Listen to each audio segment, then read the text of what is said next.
Hello, investors and traders, and welcome to the weekly market report. I'm AJ Monte, and this is a one-year daily candle chart of the S&P 500 ETF, ticker symbol SPY.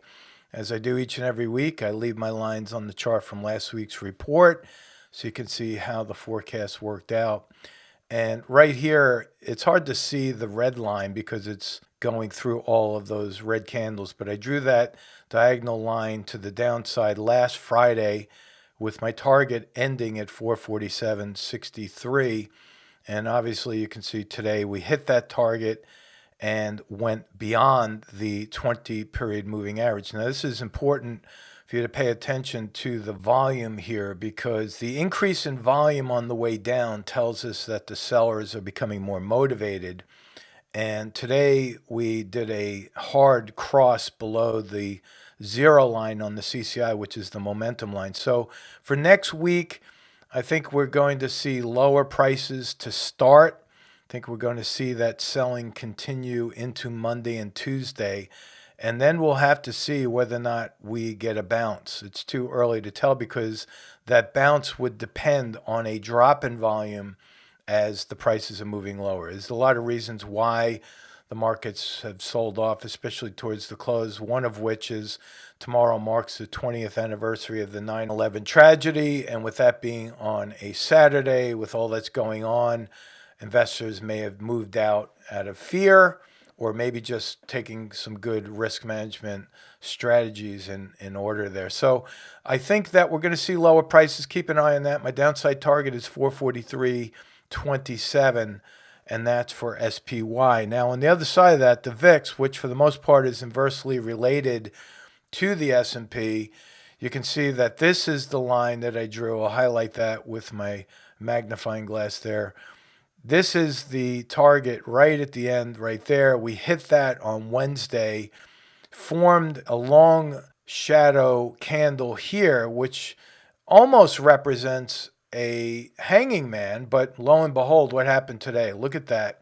We blew past these highs with an enormous bullish engulfing candle. Now, when you're looking at a candle like that, it's the candle that takes top priority over the oscillators. So while the oscillators are still going up, I think next week the VIX can continue to go up, especially Monday and Tuesday.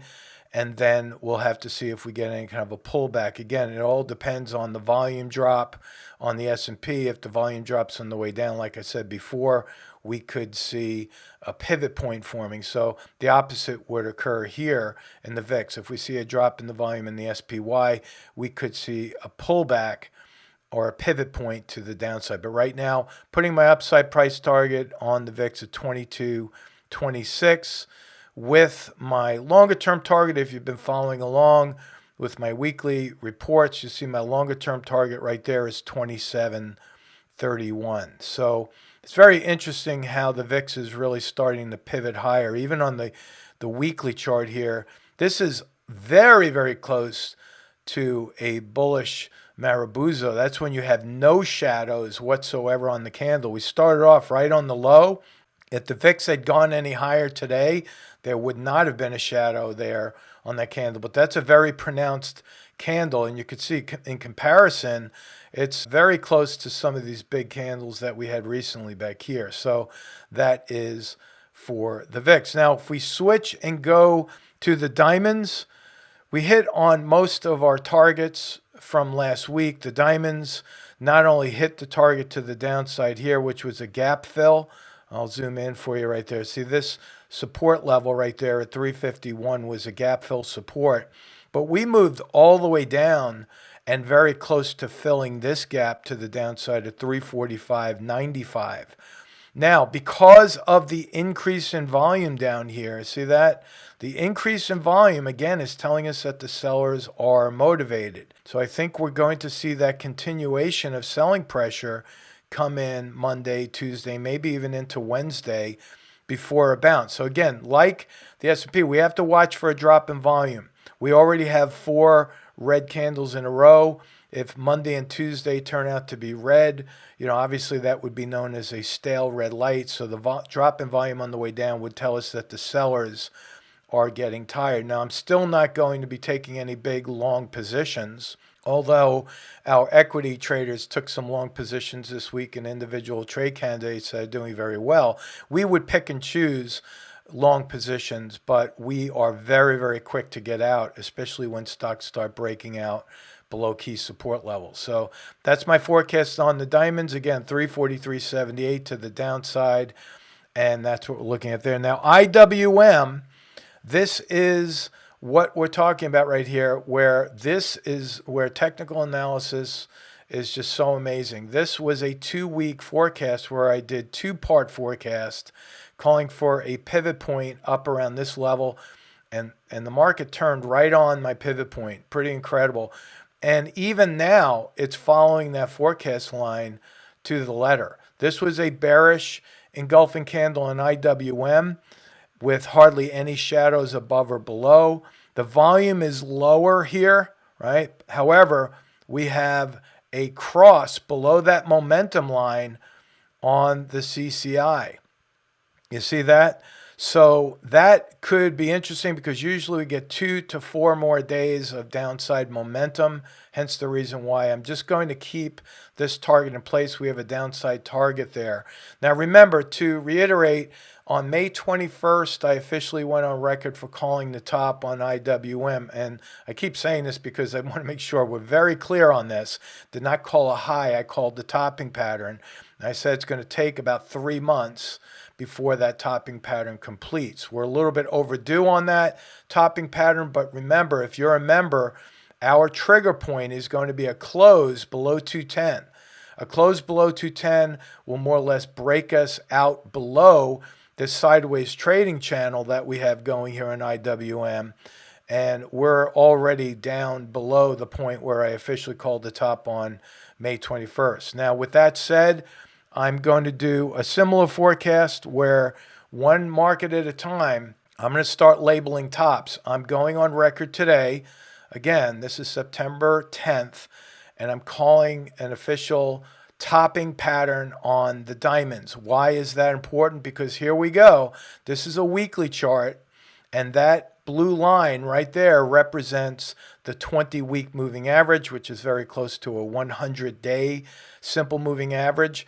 And the volume is increasing on the weekly with a very, very close call here and almost across below that momentum line on the CCI. We've officially crossed with a sell signal on the stochastics right there. So again, going on record September 10th, calling an official topping pattern on the diamonds. Again, this is what I have been doing for years. Most of the time I'm early on the call, but I'd rather be early and be wrong than late and left holding long positions at the top. So again, my emphasis here is on risk management. Please be sure that you are limiting the number of long positions and not committing too much capital to a long or bullish strategy. I am not a big fan of margin, although the brokers would love it if I promoted margin accounts for them. But I don't think borrowing money at the top is a good idea to finance long positions. Leave that up to you. It's your account, it's your money, and you determine what kind of risk you want to take. But that's my advice, and I think it's pretty sound advice. Just watch out for the downside. Make sure you're using good risk management skills there. All right, let's go on to the Qs. QQQ. Again, this one was resisting. I'm not calling an official top on this one because the Qs are probably going to be the last one to fall. However, if you look at what happened today, we have a big red candle, higher volume, same story over and over with all the markets, oscillators crossing. I'm keeping this target, which is the gap fill target right down there, keeping that target of 368.15 on the Qs in place, not moving anything out, just announcing that downside target as a gap fill, and we'll have to see what happens next week. Now, I'm going on to a regular rhythm of calling the market on ETH. This is Ethereum because we have a lot of crypto traders out there. Last week I said we would most likely pull back on the Ethereum with my target on that was 34.76. Look at that. Not only hit the target, came back down at a moving average right here. This is a roll reversal support level, right? Former resistance here and resistance here most often turns to support here. However, we have a slight increase in the volume as we're closing below that moving average. So what I'm going to do is I'm going to erase all lines. Now that we've hit the targets, I'm going to redraw where I think the next key support level is going to be.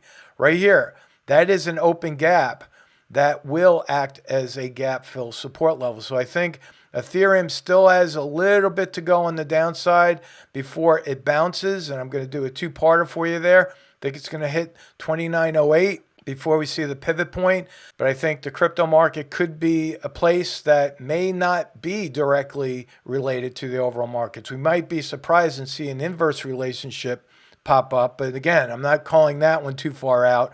I'm just letting you know there's support level down there, and that I am also accumulating a position as a scaled in approach. So that's it for now. You have a great weekend. Enjoy it with your families, and I will talk with you next week. So long.